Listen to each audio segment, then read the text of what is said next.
ಮೊನ್ನೆ ಕಾರ್ಯಕ್ರಮದಲ್ಲಿ ನಮಗೆ ಕರೆ ಮಾಡಿ ಏರು ಧ್ವನಿಯಲ್ಲಿ ಮಾತನಾಡಿದಂತಹ ವ್ಯಕ್ತಿಗಳು, ಜೊತೆಗೆ ಅದನ್ನ ಟ್ರೋಲ್ ಮಾಡಿಕೊಂಡು ಕಟ್ ಮಾಡಿಕೊಂಡು ಅಪಹಾಸ್ಯ ಮಾಡಿಕೊಂಡು ಬಹಳಷ್ಟು ಎಂಜಾಯ್ ಮಾಡಿದಂತಹ ವ್ಯಕ್ತಿಗಳು, ಮನಸ್ಥಿತಿಗಳು ಅಂತಹ ಮನಸ್ಥಿತಿಗಳು ಬಹುಶಃ ಈ ಉತ್ತರವನ್ನ ಕೇಳಬೇಕಾಗಿದೆ. ಈ ಮೀಡಿಯಾದಲ್ಲಿ ಬಂತಲ್ಲ, ಅದು ನೆಕ್ಸ್ಟ್ ದಿವಸ ನಾವು ಹೋಗಿದ್ವಿ ಮನೆಗೆ. ಒಂದು ಹೊರಗಿದ್ದ ಬಟ್ಟೆ ಒಳಗೆ ಬಂತು ಬಿಚ್ಚಿದೆ ಅಂತ. ಅದು ಹೇಗೆ ಅಂತ ಕೇಳಿದಾಗ ಅದು ರೇತ ಅದೇ ದೆವ್ವ ತಂದು ಹಾಕಿ ಬೆಂಕಿ ಕೊಡ್ಲಿಕ್ಕೆ ತಗೊಬಂತು ಅಂತ ಹೇಳಿದ್ರು. ನೀವು ಈಗ ಚರ್ಚೆ ಮಾಡಿದ ವಿಷಯ ಕಾಣದ ಕೈಗಳು ಕೆಲಸ ಮಾಡಿವೆ ಅಂತ. ಖಂಡಿತವಾಗಿ ಸಹ ಇದರಲ್ಲಿ ಕಾಣದ ಕೈಗಳೇ ಕೆಲಸ ಮಾಡಿವೆ. ಸ್ಕೂಟರ್ನ ಕೀ ಮಾಯ ಆಯ್ತು, ಸಿಕ್ಕಿತು ಅಂತ ಹೇಳಿದ್ರು. ಚಿನ್ನ ಮಾಯ ಆಗಿದಲ್ಲ, ಚಿನ್ನ ಮಾಯ ಆದ್ಮೇಲೆ ಸಿಗ್ಲೇಬೇಕಲ್ಲ ಅಂತ. ಚಿನ್ನ ಮಾಯ ಆಯ್ತು, ಮೊಬೈಲ್ ಮಾಯ ಆಯ್ತು, ಮೊಬೈಲ್ ಸಿಕ್ಕಿತ್ತು ಅಂತ ಹೇಳಿದ್ರು. ಈಗ ಎಲ್ಲವೂ ಕೂಡ ಕ್ಲಿಯರ್ ಆಗಿದೆಯಾ ಹಾಗಾದ್ರೆ? ಎಲ್ಲ ವೇಟ್ ಮಾಡುವ, ಇದರ ಸತ್ಯತೆ 100% 2-3 ದಿವಸದಲ್ಲಿ ಗೊತ್ತಾಗಿ ಆಗ್ತದೆ ಅಂತ ಹೇಳಿದೆ. ಇಲ್ಲಿ ಏನೋ ಒಂದು ಮಸಾಲಾ ನಡೆದಿದೆ ಅಂತ ನಮ್ಗೆ ಕನ್ಫರ್ಮ್ ಆಗಿತ್ತು. ನಿಮ್ಗೂ ಎಷ್ಟು ಸಾಮಾಜಿಕ ಜಾಲತಾಣ ಅಷ್ಟೇ ನಮ್ಗೆ ಇದೆ. ಸ್ನ್ಯಾಪ್ಚಾಟ್ ಅಲ್ಲಿ ದೆವ್ವದ ರೀತಿ ಅಂತ ಒಂದು ಬರುತ್ತೆ ಅಂತೆ ಫೋಟೋ ತೆಗೆದಾಗ. ಈ ಮಾಧ್ಯಮಗಳು ನೋಡಿದಾಗ 3 ತಿಂಗಳ ಸಮಸ್ಯೆ ಅಂತ ಅನ್ಕೊಂಡಿದ್ರೆ, ಮೊನ್ನೆ ಒಬ್ಬ ವ್ಯಕ್ತಿ ಫೋನ್ ಮಾಡಿ ಹೇಳ್ತಾರೆ ಇದು 1 ವರ್ಷದಿಂದ ಆ ಕಾಟ ಇದೆ ಅಂತ ಹೇಳಿ. ಹಾಗಾದ್ರೆ 1 ವರ್ಷದಿಂದ ಪಾಪ ಕುಟುಂಬ ಕಷ್ಟ ಪಡ್ತಾ ಇದೆ ಅಂತ ಬಂದಾಗ ನಾವುಗಳು ಈ ಸಮಾಜದಲ್ಲಿ ಇದ್ದು ಸತ್ತಂಗೆ, ಓಕೆ, ಇದ್ದು ಕೂಡ ಸತ್ತಂಗೆ, ಅವ್ರ ಜೊತೆ ನಾವುಗಳು ಇಲ್ಲ ಅಂತ ಬಂದಾಗ. ಸೊ ನಾನು ಪುನೀತ್ ಕುಮಾರ್ ಅಂತ ಮಾಲಾಡಿ ಪಂಚಾಯತ್ ಪ್ರೆಸಿಡೆಂಟ್ ಮಾತಾಡ್ತಿರೋದು. ನಮಸ್ತೆ ಸರ್, ಮಾಲಾಡಿಯ ಪ್ರೆಸಿಡೆಂಟ್ ತಾವು. ಸಮಸ್ಯೆ ತಮ್ಮ ಗ್ರಾಮದಲ್ಲಿ ಮಾಲಾಡಿಯಲ್ಲಿ ಆಗಿತ್ತು, ಈಗ ಅದು ಪರಿಹಾರ ಆಗಿದೆ ಅನ್ನೋ ವಿಚಾರ, ಖುಷಿಯ ವಿಚಾರ, ಏನ್ ಹೇಳ್ತೀರಾ ಸರ್? ನೀವು ಈಗ ಚರ್ಚೆ ಮಾಡಿದ ವಿಷಯ ಕಾಣದ ಕೈಗಳು ಕೆಲಸ ಮಾಡಿವೆ ಅಂತ. ಖಂಡಿತವಾಗಿ ಸಹ ಇದರಲ್ಲಿ ಕಾಣದ ಕೈಗಳೇ ಕೆಲಸ ಮಾಡಿವೆ. ಮೊದಲಿಗಾಗಿ ಈ ವಿಚಾರ ನನಗೆ ಗೊತ್ತಾಗ್ತಲೇ ನಾವು ಒಂದಷ್ಟು ಜನ ತಾಳ್ಮೆ ನೀರಿ ಇದರ ಸತ್ಯಾಸತ್ಯತೆ ಏನಂತ ತಿಳ್ಕೊಳ್ಳುವ. ಇದು ನಾನು ಅಂತ ಹೇಳಿದ್ರೆ ಮೀಡಿಯಾದವರು ತುಂಬಾ ಜನ ನನ್ನ ಹತ್ರ ಕೇಳಲಿಕ್ಕೆ ಬಂದ್ರು, ಮಾತಾಡಲಿಕ್ಕೆ ಬಂದ್ರು. ನಾನು ಈ ವಿಷಯ ಬಗ್ಗೆ ಚರ್ಚೆ ಮಾಡ್ಲಿಕ್ಕೆ ಹೋಗ್ಲಿಲ್ಲ ಮುಖ್ಯವಾಗಿ. ಯಾಕೆ ಅಂತ ಹೇಳಿದ್ರೆ ನಿಮ್ಗೂ ಎಷ್ಟು ಸಾಮಾಜಿಕ ಜಾಲತಾಣ ಇದೆಯಾ ಅಷ್ಟೇ ನಮ್ಗೆ ಇದೆ. ಯಾಕೆಂದ್ರೆ ಅಲ್ಲಿ ಪಬ್ಲಿಕ್ ಬಟ್ಟೆ ಸೇರ್ತಿತ್ತು, ಅಲ್ಲಿ ಏನಾದ್ರೂ ಹೆಚ್ಚು ಕಡಿಮೆ ಆಗ್ತಿದ್ರೆ ಆ ಉದ್ದೇಶದಿಂದ ನಾವು ಏನೂ ಹೇಳಿಕೆ ಕೊಡ್ಲಿಲ್ಲ. ಮತ್ತೆ ನಮ್ಮ ಎಲ್ಲ ಪಂಚಾಯತ್ ಮೆಂಬರ್ನವರು ಯಾರು ಕೂಡ ಈ ವಿಚಾರವಾಗಿ ಹೊರಗಡೆ ಚರ್ಚೆ ಮಾಡ್ತಿರ್ಲಿಲ್ಲ. ಆಮೇಲೆ ಏನಾಯ್ತು, ಒಂದು ದಿವಸ ಈ ಮೀಡಿಯಾದಲ್ಲಿ ಬಂತಲ್ಲ, ಅದು ನೆಕ್ಸ್ಟ್ ದಿವಸ ನಾವು ಹೋಗಿದ್ವಿ ಮನೆಗೆ ಹೋಗಿದ್ದಾಗ ನಾನು ಕೇಳಿದೆ ಏನಾಯ್ತು ಅಂತ. ಅವರು ಒಂದೊಂದಾಗಿ ಬಿಡಿಸ್ತಾ ಹೇಳಿದ್ರು, ಈ ತರ ಆಗಿದೆ, ಮೊಬೈಲ್ ಅಲ್ಲಿ ನಾವು ಫೋಟೋ ತೆಗಿದ್ವಿ, ಮತ್ತೊಂದು ಸ್ಟೋರಿ ಹೇಳ್ತಾ ಹೋದ್ರು. ನಾನು ಅವಾಗ್ಲೂ ಮನೆಯವರು ಹೇಳಿದ್ರು ನನ್ನದೊಂದು ಬಟ್ಟೆ ಹೊರಗಡೆ ಇತ್ತು, ಅದು ಈಗ ನೀವು ಬರೋದಿನ್ನ ಮುಂಚೆ ಟಿವಿ ಹತ್ರ ಬಂದು ಬಿತ್ತು ಅಂತ. ಓಹೋ, ಏನಾಗಿತ್ತು ಸರ್? ಬಟ್ಟೆ ಸರ್, ಏನಾಗಿತ್ತು ಹೇಳಿ? ಬಟ್ಟೆ ಹೊರಗಿಟ್ಟ ಬಟ್ಟೆ ಒಂದು ಹೊರಗಿದ್ದ ಬಟ್ಟೆ ಒಳಗೆ ಬಂತು ಬಿಚ್ಚಿದೆ ಅಂತ. ಅದು ಹೇಗೆ ಅಂತ ಕೇಳಿದಾಗ ಅದು ರೇತ ಅದೇ ದೆವ್ವ ತಂದು ಹಾಕಿ ಬೆಂಕಿ ಕೊಡ್ಲಿಕ್ಕೆ ತಗೊಬಂತು ಅಂತ ಹೇಳಿದ್ರು. ನಾನೇನು ಸಂಶಯ ಪಡ್ಲಿಲ್ಲ, ಇರಬಹುದು ಏನೋ, ನಾನು ಅದ್ರ ಬಗ್ಗೆ ಏನು ಅವ್ರ ಹತ್ರ ಕೇಳಿತ್ತು, ಹೌದಾ ಅಂತ ಹೇಳಿದೆ. ಆಮೇಲೆ ಅವರು ಹೇಳಿದ್ರು ಮೊನ್ನೆ ಚಿನ್ನ ಮಾಯ ಆಯ್ತು, ಮೊಬೈಲ್ ಮಾಯ ಆಯ್ತು, ಮೊಬೈಲ್ ಸಿಕ್ಕಿತ್ತು ಅಂತ ಹೇಳಿದ್ರು. ಸ್ಕೂಟರ್ನ ಕೀ ಮಾಯ ಆಯ್ತು, ಸಿಕ್ಕಿತ್ತು ಅಂತ ಹೇಳಿದ್ರು. ಅವಾಗ ನಂಗೊಂದು ಸಂಶಯ ಬಂತು, ಚಿನ್ನ ಮಾಯ ಆಗಿದಲ್ಲ, ಚಿನ್ನ ಮಾಯ ಆದ್ಮೇಲೆ ಸಿಗ್ಲೇಬೇಕಲ್ಲ ಅಂತ. ಹೌದಲ್ವಾ? ಕೀ ಸಿಕ್ಕಿತ್ತು, ಮೊಬೈಲ್ ಸಿಕ್ಕಿತ್ತು, ಚಿನ್ನ ಮಾಯ ಆಗಿದ್ದು ಸಿಗ್ಲೇಬೇಕಲ್ಲ, ಯಾಕೆ ಸಿಗ್ಲಿಲ್ಲ ಅಂತ ಸುಮ್ನೆ ಅದೇ. ನಾವೇನು ಮಾತಾಡ್ಲಿಕ್ಕೆ ಹೋಗ್ಲಿಲ್ಲ. ನಾವು ಅಲ್ಲಿಂದ ಬಂದ್ವಿ, ನಾವೊಂದು ಸ್ವಲ್ಪ ಚರ್ಚೆ ಮಾಡಿದ್ವಿ. ಆಮೇಲೆ ಪಂಚಾಯತ್ ಅಲ್ಲಿ ಈ ಬಗ್ಗೆ ಸದಸ್ಯರ ಮೀಟಿಂಗ್ ಆಯ್ತು, ಅಲ್ಲೂ ಚರ್ಚೆ ಮಾಡಿದ್ವಿ. ತುಂಬಾ ಜನ ಸೇರ್ತಿದ್ದಾರೆ. ಈ ಬಗ್ಗೆ ನಾಳೆ ಏನಾದ್ರೂ ಹೆಚ್ಚು ಕಡಿಮೆ ಆಯ್ತು, ಮನೆಗೆ ಯಾರಾದ್ರೂ ಕಲ್ಲು ಹೊಡೆಯುದು ಅಂದ್ರೆ ಅವರ ಹಿಂದೂಗಳ ಮನೆ ಇರುವುದು ಅಲ್ಲಿ 2-3, ಸುತ್ತಲೂ ಮುಸಲ್ಮಾನ ಮನೆ ಇರುದು. ಏನಾದ್ರೂ ಹೆಚ್ಚು ಕಡಿಮೆ ಆದ್ರೆ ಯಾರು ಜವಾಬ್ದಾರಿ ಅಂತ ಹೇಳಿ ನಾವು ಒಂದು ಪೊಲೀಸ್ ಸ್ಟೇಷನ್ಗೆ ಅವರ ಮೇಲೆ ಕಂಪ್ಲೇಂಟ್ ಕೊಡ್ಲಿಲ್ಲ. ಈ ತರ ಜನ ಸೇರ್ತಿದೆ, ಏನಾದ್ರೂ ಸಮಸ್ಯೆ ಆದ್ರೆ ಮುನ್ನೆಚ್ಚರಿಕೆಯಾಗಿ ಏನಾದ್ರೂ ಕ್ರಮ ಕೈಗೊಳ್ಳಿ ಅಂತ ನಾವೊಂದು ಅವರಿಗೆ ನನ್ನ ಲೆಟರ್ ಅಲ್ಲಿ ನಾನು ಅವರಿಗೆ ಸ್ಟೇಷನ್ಗೆ ನಮ್ಮ ಸದಸ್ಯರಾದ ಸುಧಾಕರ್ ಆಳ್ವರು ಅವರು ಮುತುವರ್ಜಿಯಲ್ಲಿ ಅದನ್ನು ತಲುಪಿಸಿದ್ರು. ಅವರು ಈ ಬಗ್ಗೆ ಪೊಲೀಸ್ ಸ್ಟೇಷನ್ ಇಂದ ಅವ್ರಿಗೆ ಕರೆ ಮಾಡಿದ್ರು, ಏನಾಯ್ತು ಅಂತ. ಅದಕ್ಕೆ ಹೇಳಿದ್ರು ನಮ್ದು ಚಿನ್ನ ಸಿಕ್ಕಿದೆ, ನಮ್ಮ ಸಮಸ್ಯೆ ಮುಗಿದಿದೆ ಅಂತ ಅವ್ರ ಹತ್ರ ಹೇಳಿದ್ರಂತೆ. ನಾನು ಅವರಿಗೆ ಕರೆ ಮಾಡಿಲ್ಲ, ಇಷ್ಟವರೆಗೆ ಕರೆ ಮಾಡಿಲ್ಲ. ಯಾರಿಗೆ ಉಮೇಶ್ ಶೆಟ್ಟಿ ಅವರ ಮನೆಯವರಿಗೆ ಯಾರಿಗೆ ಕರೆ ಮಾಡಿಲ್ಲ. ಆಮೇಲೆ ಹೊರಗಿನವರು ನಾನು ಈ ಬಗ್ಗೆ ಚರ್ಚೆ ಮಾಡ್ತಾ ಹೊರಗಿನವರ ಹತ್ರ ಏನಾಗಿತ್ತು ಅಂತ ಹೇಳಿ ತರುವಾಗ ಒಬ್ಬೊಬ್ರು ಒಂದೊಂದು ವಿಷಯ ಹೇಳ್ತಾ ಬಂದ್ರು. ಫೋಟೋ ಸ್ನ್ಯಾಪ್ ಚಾಟ್ ಅಲ್ಲಿ ತೆಗೆದ ಫೋಟೋ ಅಂತ, ದೆವ್ವದ ಫೋಟೋ. ಸ್ನ್ಯಾಪ್ ಚಾಟ್ ಅಲ್ಲಿ ದೆವ್ವದ ರೀತಿ ಅಂತ ಒಂದು ಬರುತ್ತೆ ಅಂತೆ ಫೋಟೋ ತೆಗೆದಾಗ, ಆ ಫೋಟೋ ನೆಕ್ಸ್ಟ್ ಗೋಲ್ಡ್ ಬ್ಯಾಂಕ್ ಅಲ್ಲಿ ಇತ್ತು ಅಂತ. ನಾನು ಅವರನ್ನು ಉಮೇಶ್ ಶೆಟ್ಟಿ ಮತ್ತು ಮನೆಯವರನ್ನು ನಾನು ದೂರ್ತಾ ಇಲ್ಲ, ಯಾಕಂದ್ರೆ ಅವರ ಅಮಾಯಕರಾಗಿರಬಹುದು, ಯಾರೋ ಕೈವಾಡ ಆಗಿರಬಹುದು ಖಂಡಿತ. ಸೊ ಅದಕ್ಕೆ ನಾನು ಅವರನ್ನು ಬ್ಲೇಮ್ ಮಾಡಲ್ಲ. ಯಾಕೆ ಹೊರಗಿನವ್ರು ಈ ತರ ಮಾಡಿ ಏನಾದ್ರು ಮಾಡ್ಬೋದು ಅಂತ ಹೇಳಿರಬಹುದು, ಅದಕ್ಕೋಸ್ಕರ ಅವರನ್ನು ನಾನು ಬ್ಲೇಮ್ ಮಾಡಲ್ಲ. ಅವರು ಒಂದು ಬಡ ಕುಟುಂಬ, ಅವ್ರಿಗೇನು ನಾನು ದೂರ್ತಾ ಇಲ್ಲ ಅವರನ್ನು. ಸೊ ಇದಕ್ಕೊಂದು ಸೊಲ್ಯೂಷನ್ ಸಿಗ್ಲೇಬೇಕಂತ ನಾವು ತಾಳ್ಮೆಯಿಂದ ಕಾಯ್ತಿದ್ದೇವೆ. ನಾವು ಎಲ್ಲೂ ಹೇಳಿಕೆ ಕೊಡ್ಲಿಲ್ಲ, ಎಲ್ಲೂ ಸ್ಟೇಟ್ಮೆಂಟ್ ಕೊಟ್ಟಿಲ್ಲ. ಯಾಕೆಂದ್ರೆ ಏನಾದ್ರೂ ಪಾಪ ಏನಾದ್ರು ಸಮಸ್ಯೆ ಮುಗಿಲಿ ಹಾಗೆ ನಾವು ನಮ್ಮ ಅಲ್ಲಿ ಏರಿಯಾದವ್ರ ಹೇಳ್ತಿದ್ದೆ ಅವ್ರ ಹತ್ರ ಹೋಗುವ. ನಾವು ಅವರ ಹತ್ರ ಹೇಳಿದ್ದೆ, ಸಮಸ್ಯೆ ಮುಗಿಯದಿದ್ರೆ ನಾನು ನಿಮ್ಮ ಹತ್ರ ನಿಮ್ಮ ಕುಟುಂಬದವರನ್ನು ನಾನು ಕರ್ಕೊಂಡು ಹೋಗ್ತೇನೆ ಅಂತ ಹೇಳಿ ಬಂದಿದ್ದೆ ಮನೆಗೆ. ಎಲ್ಲಿ ಅದು ಫಸ್ಟ್ ಅವರಿಗೆ ನೋಡುವ, ವೇಟ್ ಮಾಡುವ ಅಂತ. ಮುಗಿಯುತ್ತಾ ಅಂತ ಸದ್ಯಕ್ಕೆ ಮುಗಿದಿದೆ. ಹುಲಿಕಲ್ ಅವರು ನನ್ಗೆ ಸುದ್ದಿ ಮಾಧ್ಯಮದವರು ಹೇಳಿದ್ರು ಅವರನ್ನು ತರಿಸುವ ಅಂತ. ಅವರ ಕಾಂಟ್ಯಾಕ್ಟ್ ಹಾಕಿ ತರಿಸುದು ನಾನು ಹೇಳಿದ್ದೆ, ಅವ್ರು ಬರುವುದು ಬೇಡ. ಯಾಕೆಂತ ಹೇಳಿದ್ರೆ ಇಲ್ಲಿ ಏನೋ ಒಂದು ಮಸಾಲಾ ನಡೆದಿದೆ ಅಂತ ನನ್ಗೆ ಕನ್ಫರ್ಮ್ ಆಗಿತ್ತು. ಅದಕ್ಕೆ ನಾನು ಎಲ್ಲಿಲ್ಲ, ವೇಟ್ ಮಾಡುವ ಅಂತ ನಮ್ಮ ಎಲ್ಲ ಪಂಚಾಯತ್ ಮೆಂಬರ್ ಹತ್ರ ಹೇಳಿದ್ದೆ. ನಾನು ವೇಟ್ ಮಾಡುವ, ಇದರ ಸತ್ಯತೆ 100% 2-3 ದಿವಸದಲ್ಲಿ ಗೊತ್ತಾಗಿ ಆಗ್ತದೆ ಅಂತ ಹೇಳಿದೆ. ಅದೇ ಆಗಿದೆ. ನಿಮ್ಮ ಸಾಮಾಜಿಕ ಕಲೆಗಳಿಗೆ ನನ್ನ ಅಭಿನಂದನೆ. ಸರ್ ಜಿತೇಂದ್ರ ಕುಂದೇಶ್ ಅವರವರಿಗೆ ಮೊನ್ನೆ ಒಂದು ಅವಾಚ್ಯ ಶಬ್ದದಿಂದ ಬೈದ ನೋಡಿದಿರಿ ಸರ್, ತಾವು ಕೂಡ ನೋಡಿದಿರಿ.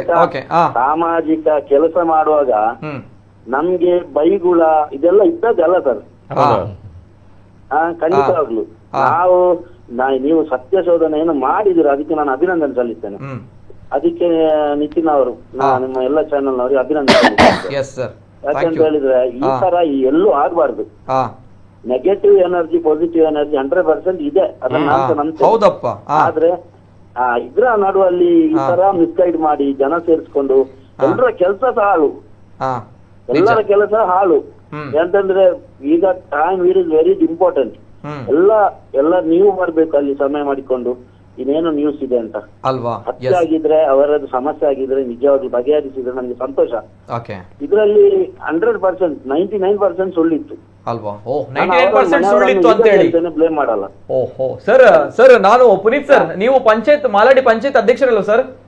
ಹೌದು ಸರ್, ನಿಮ್ಗೆ ನಾನು ಮೊದಲದಾಗಿ ನಾನು 2 ಕೈಗಳನ್ನ ಜೋಡಿಸಿ ನಾನು ಥ್ಯಾಂಕ್ಸ್ ಹೇಳ್ತೀನಿ ಸರ್. ಥ್ಯಾಂಕ್ಸ್ ಹೇಳ್ತೀನಿ ಫ್ರಾಂಕ್ಲಿ. ನನಗೂ ಗೊತ್ತಿಲ್ಲ ಯಾಕೆ ಗೊತ್ತಾ ಸರ್, ನೀವು ಇವತ್ತಿನ ಕಾರ್ಯಕ್ರಮಕ್ಕೆ ನೇರವಾಗಿ ಕರೆ ಮಾಡಿ ಬಹುಶಃ ನಾನು ಹೇಳ್ತೀನಿ, ಸತ್ಯದ ದಾರಿಯಲ್ಲಿ ಯಾರು ಹೋಗ್ತಾರೆ ನೋಡಿ ಅವ್ರಿಗೆ ಯಾವತ್ತೂ ಕೂಡ ಒಳ್ಳೇದಾಗುತ್ತೆ.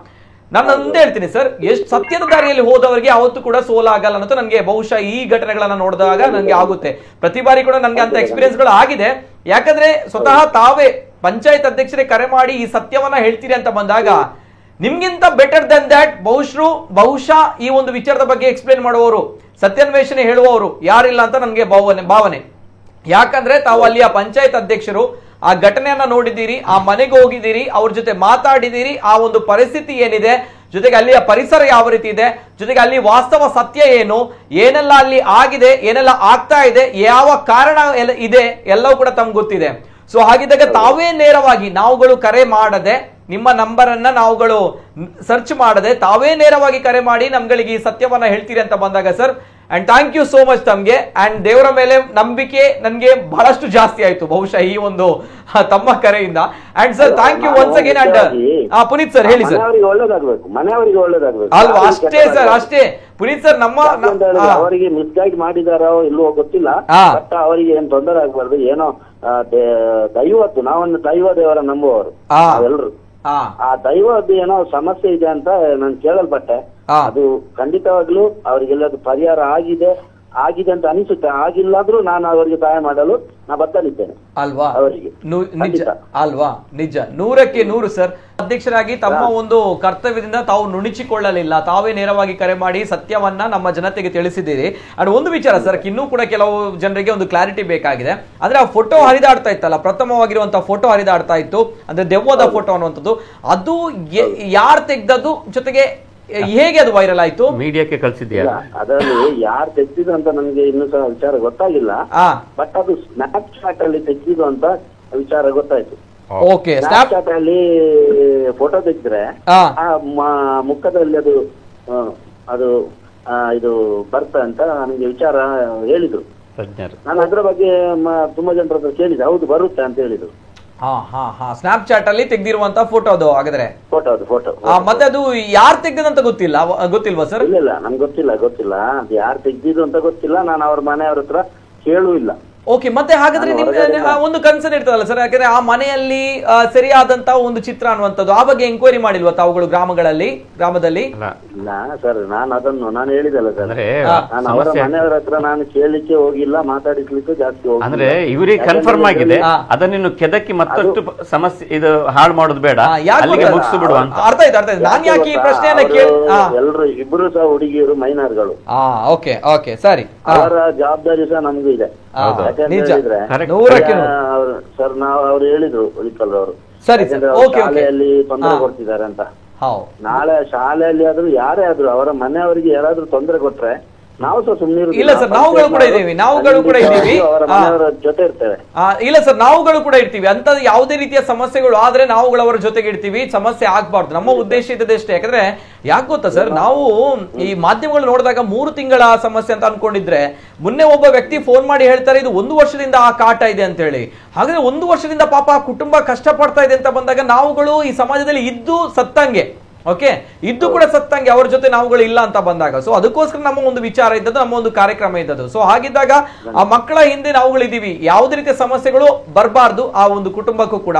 ಆ ಸಮಸ್ಯೆಗಳು ಬಗೆಹರಿಬೇಕು. ಅಂಡ್ ಆ ಒಂದು ವಿಚಾರದಲ್ಲಿ ನಮ್ಮ ಒಂದು ವಿಚಾರ, ಅಂದ್ರೆ ಒಂದು ವಿಚಾರ ನಿಮ್ಮಲ್ಲಿ ನಾನು ಕೇಳ್ತೀನಿ, ಈಗ ಎಲ್ಲವೂ ಕೂಡ ಕ್ಲಿಯರ್ ಆಗಿದೆಯಾ? ಹಾಗಾದ್ರೆ ಎಲ್ಲವೂ ಕ್ಲಿಯರ್ ಆಗಿದೆ ಅಂತ ಹೇಳ್ತಿದ್ದಾರೆ. ಬಟ್ ನಾನು ಅವರ ಮನೆ ಇನ್ನೂ ಸಹ ರೀಚ್ ಆಗಿಲ್ಲ. ನಾನು ಖಂಡಿತವಾಗಿ ನಾಳೆ ಇಲ್ಲದ್ರೆ ನೋಡುವ, ಆದ್ರೆ ನಾಳೆ ಹೋಗ್ತೀನಿ ಅವರ ಮನೆಗೆ. ಅವರೀಗ ಆ ಮನೆ ಬಿಟ್ಟಿದ್ದಾರೆ, ಇನ್ನೊಂದೆಲ್ಲೋ ಮನೆಯಲ್ಲಿ ಇದ್ದಾರೆ ಅಂತ ವಿಚಾರ ಗೊತ್ತಾಯ್ತು.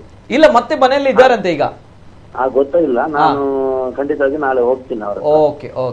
ಖಂಡಿತವಾಗಿ ಏನು ಸಪೋರ್ಟಿಂಗ್ ಬೇಕು ನಮ್ಮ ಖಂಡಿತವಾಗಿ ನಾವು ಪಂಚಾಯತ್ ಕಡೆಯಿಂದ ಖಂಡಿತವಾಗಿಯೂ ನಾವು ಇದ್ದೇವೆ ಅವ್ರ ಜೊತೆ. ಓಕೆ, ಹಾಗಾದ್ರೆ ನಮ್ಮ ಮಾಧ್ಯಮಗಳ ವರದಿ ಸುಳ್ಳು ಅನ್ನೋಂಥದ್ದು ಅಲ್ಲ ಹಾಗಾದ್ರೆ? ಒಳ್ಳೆ ಕೆಲಸ. ಒಂದು ಘಟನೆ ಆಗಿದೆ, ಅದು ಏನಾಗಿದೆ ನಿಮ್ಗೆ ಗೊತ್ತಿದೆ. ಸತ್ಯತೆ ತಿಳಿದೋ ಏನೋ ಆಗಿದೆ ಒಂದು. ಈಗ ನಿಮ್ಗೆ ಅದರಲ್ಲಿ ಸುಳ್ಳಿದೆ ಅಂತ ಕನ್ಫರ್ಮ್ ಆಯ್ತು. ಇವಾಗ ಏನಾದ್ರೆ ಪುನಃ ನಾವು ಅದನ್ನು ಕೆದಕ್ತಿ ಹೋದ್ರೆ ಆ ಮನೆಯವರಿಗೆ ಇನ್ನು ಟಾರ್ಚರ್ ಕೊಡುವ. ಇಲ್ಲ, ನೋವೇ. ಎಸ್ ಸರ್, ಥ್ಯಾಂಕ್ ಯು, ಧನ್ಯವಾದ. ಇಲ್ಲ, ನಾವು ಅದು ಯಾವತ್ತೂ ಕೂಡ ಮಾಡಲ್ಲ. ಸತ್ಯ ವಿಮರ್ಶೆ ಆಗ್ಬೇಕಾಗಿತ್ತು. ಮಾಡ್ತೀರಂತಲ್ಲ, ನಾನು ಪಬ್ಲಿಕ್ ಅಲ್ಲಿ ನಾನು ಸಹ ವಿನಂತಿ ಮಾಡಿದಿಷ್ಟು 100ಕ್ಕೆ 100. ಇಲ್ಲ, ಪಬ್ಲಿಕ್ ಅಲ್ಲಿ ಸಹ ನಾನು ಕೈ ಮುಗಿದು ವಿನಂತಿ ಮಾಡ್ತಿದ್ದೇನೆ. ಏನೋ ಒಂದು ತಿಳಿಯದೆ ಈ ಒಂದು ಘಟನೆ ಆಗಿದೆ, ಅದಕ್ಕೆ ಅವರ ಪರವಾಗಿ ನಾನು ಕ್ಷಮೆ ಕೋರ್ತೇನೆ. ನಮ್ಮ ಊರಿನವರು, ನಮ್ಮ ಗ್ರಾಮದವರು, ನಮ್ಮ ಕುಟುಂಬಸ್ಥರಂತೆ ಅವರಿಗೆ ಎಲ್ಲರೂ ಕ್ಷಮೆ ನೀಡಿ ಇನ್ನು ಮುಂದಕ್ಕೆ ತಗೊಂಡುಕೊಂಡು ಹೋಗಬಾರ್ದು ಯಾರು. ಓಕೆ ಸರ್, ಒಂದು ವಿಚಾರ ವಿನಂತಿ ಮಾಡ್ತೇನೆ. ಓಕೆ ಸರ್, ಒಂದು ವಿಚಾರ. ಇಲ್ಲ ಸರ್, ಏನು ವಿನಂತಿ ಮಾಡುವಂತದ್ದು ಅಥವಾ ಕ್ಷಮೆ ಕೇಳುವಂತದ್ದು ಏನಿಲ್ಲ ಸರ್. ನಮ್ಮವರವರೆಲ್ಲರೂ ಕೂಡ, ನಾವೆಲ್ಲರೂ ಕೂಡ ಸರಿ ಹೋಯ್ತಲ್ಲ ಅಷ್ಟೇ ಖುಷಿ. ನಮ್ಮವರೇ ಅವರು ಕೂಡ. ಇದ್ರ ಜೊತೆಯಲ್ಲಿ ಟ್ರೋಲ್ ಮಾಡಿ ಇಂತ ವಿಕೃತ ಮನಸ್ಸುಗಳು ಅವುಗಳು ಸರಿ ಹೋಗ್ಲಿ ಅಂತ ದೇವರಲ್ಲಿ ಪ್ರಾರ್ಥನೆ. ಖಂಡಿತ ಅವರಿಗೆ ದೇವರು ಒಳ್ಳೇದ್ ಮಾಡ್ಲಿ. ನಮ್ಮ ವಿಚಾರ ಇರೋದು ಇಷ್ಟೇ ಸರ್, ಒಳ್ಳೇದ್ ಮಾಡ್ಲಿ, ಒಳ್ಳೆ ವಿಚಾರವನ್ನು ಟ್ರೋಲ್ ಮಾಡ್ಲಿ. ಹೌದಪ್ಪ, ಒಳ್ಳೆ ವಿಚಾರ ಟ್ರೋಲ್ ಮಾಡ್ಲಿ, ಅವ್ರಿಗೆ ದೇವರು ಒಳ್ಳೇದ್ ಮಾಡ್ಲಿ. ನಿಮ್ಗೂ ಕೂಡ ದೇವರು ಒಳ್ಳೇದ್ ಮಾಡ್ಲಿ. ಯಾಕೆಂತ ಹೇಳಿದ್ರೆ ನೀವು ಸಾಮಾಜಿಕ ಕಳಕಳಿಯಲ್ಲಿ ಒಂದು ನಿಮ್ಮದೊಂದು ಪ್ರಯತ್ನ ಮಾಡಿದ್ದೀರಿ, ನಿಜವಾಗ್ಲೂ ಹ್ಯಾಟ್ಸ್ ಹೇಳ್ತೀನಿ, ಅಭಿನಂದಿಸ್ತೇನೆ. ಥ್ಯಾಂಕ್ ಯು, ಧನ್ಯವಾದಗಳು ಸರ್. ಧನ್ಯವಾದ. ನಮ್ಮ ಪುನೀತ್ ಸರ್ ಅವರು ಮಾಲಾಡಿಯ ಪಂಚಾಯತ್ ಅಧ್ಯಕ್ಷರು. ಬಹುಶಃ ಇವರಿಗಿಂತ ಬೆಟರ್ ದನ್ ದ್ಯಾಟ್ ಈ ಒಂದು ವಿಚಾರದ ಬಗ್ಗೆ ಕ್ಲಾರಿಟಿ ಕೊಡುವಂಥದ್ದು, ಕ್ಲಾರಿಫಿಕೇಶನ್ ಕೊಡುವಂಥದ್ದು ಬಹುಶಃ ಯಾರಿಲ್ಲ ಆ ಭಾಗದಲ್ಲಿ ಅಂತ ನನ್ನ ಭಾವನೆ. ಸೊ ಹಾಗಿದ್ದಾಗ ಆ ಸಂದರ್ಭ ಮೊನ್ನೆಯ ಕಾರ್ಯಕ್ರಮದಲ್ಲಿ ನಮಗೆ ಕರೆ ಮಾಡಿ ಏರು ಧ್ವನಿಯಲ್ಲಿ ಮಾತನಾಡಿದಂತಹ ವ್ಯಕ್ತಿಗಳು ಜೊತೆಗೆ ಅದನ್ನ ಟ್ರೋಲ್ ಮಾಡಿಕೊಂಡು ಕಟ್ ಮಾಡಿಕೊಂಡು ಅಪಹಾಸ್ಯ ಮಾಡಿಕೊಂಡು ಬಹಳಷ್ಟು ಎಂಜಾಯ್ ಮಾಡಿದಂತಹ ವ್ಯಕ್ತಿಗಳು ಮನಸ್ಥಿತಿಗಳು ಅಂತಹ ಮನಸ್ಥಿತಿಗಳು ಬಹುಶಃ ಈ ಉತ್ತರವನ್ನ ಕೇಳಬೇಕಾಗಿದೆ. ನಾನು ಪ್ರತಿ ಬಾರಿ ಹೇಳ್ತೀನಿ, ಸುಳ್ಳು ಲೇಟಾಗಿ ಸತ್ಯ ಲೇಟಾಗಿ ಆದ್ರೂ ಗೊತ್ತಾದ್ರೂ ಕೂಡ ಸುಳ್ಳು ಎಷ್ಟೇ ಮೆರೆದ್ರು ಆ ಸಂದರ್ಭದಲ್ಲಿ ಸತ್ಯ ಗೆದ್ದೇ ಗೆಲ್ಲುತ್ತೆ ಅನ್ನೋದು ಇದಕ್ಕೆ 100ಕ್ಕೆ 100 ಸಾಕ್ಷಿ. ನೋಡೋಣ.